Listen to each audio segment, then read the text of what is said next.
बेहोशी की हालत में जमींदार ने मुझे कुत्तों की तरह नोच डाला। जब मुझे होश आया तो मेरे जिस्म पर एक कपड़ा नहीं था। पूरे बदन पर लाल और नीले निशान थे। मेरा शरीर बुरी तरह टूट रहा था, मानो शरीर में जान ही ना बची हो।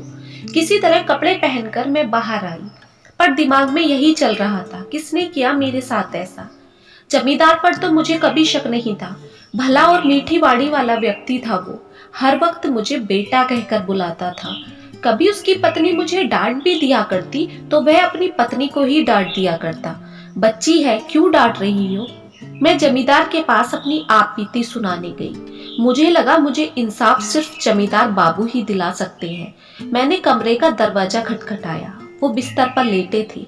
उनके जिस्म पर अंडरवियर के सिवा कुछ नहीं था। अरे कंचन बिटिया, आजा आजा, क्या बात है। मैं रो दी। अरे बता तो सही, क्या बात है। मैंने उन्हें सारी बात बताई। वो बहुत जोर से मुस्कुरा दिए। मैं हैरानी भरी नजरों से उन्हें देखती रही थी। उन्होंने मेरे कांधे पकड़कर मुझे बिस्तर पर बैठा दिया। देख, तेरे साथ जो भी कुछ हुआ है मैंने किया है, और अब रोज होगा। नशे में मुझे ज्यादा मजा नहीं आया, कहकर जमींदार ने मेरा दुपट्टा उतार फेंका। अगर चीखी या किसी को बताया तो तेरे बाप की सारी जमीन मेरे पास गिरवी रखी है, 1 इंच भी नहीं दूंगा। मर जाएगा तेरा बाप कर्ज में। चल कपड़े उतार, मुझे खुश कर। मेरी आंखों से आंसू टपक रहे थे। जमींदार ने धक्का देकर मुझे बिस्तर पर गिरा दिया। कैसे वहशी दरिंदे की तरह नोच रहा था वो मुझे। अब ये सिलसिला रोज चलता। मुझे लगा अब ये मुकद्दर बन गया है मेरा। पर एक सुबह मेरे जीवन में आई, मुकुल के रूप में। मुकुल जमींदार का बेटा था जो शहर से पढ़ाई करके गांव लौटा था। मैं चाय लेकर उनके पास गई। चाय देकर मुड़कर आने लगी। उन्होंने कहा, नाम क्या है तुम्हारा। जी कंचन। उन्होंने मेरी आंखों में देखकर कहा, अच्छा। फिर मुकुल मुझे रोज किसी न किसी काम से अपने पास बुलाने लगे। मैं चुपचाप काम करके वापस आ जाती। एक दिन मुकुल ने मुझसे कहा, इतनी चुप क्यों रहती हो, खुश रहा करो और ज्यादा खूबसूरत लगोगी। मुकुल की आंखों में मैंने मेरे लिए प्यार देखा।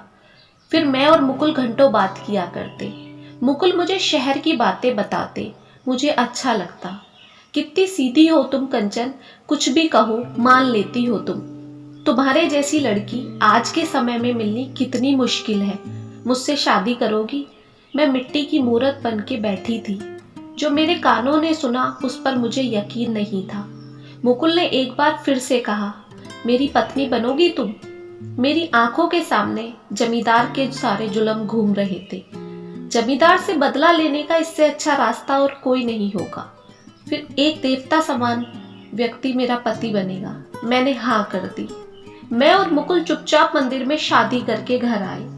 अपनी बहू के रूप में मुझे देखकर जमींदार का चेहरा पीला पड़ चुका था।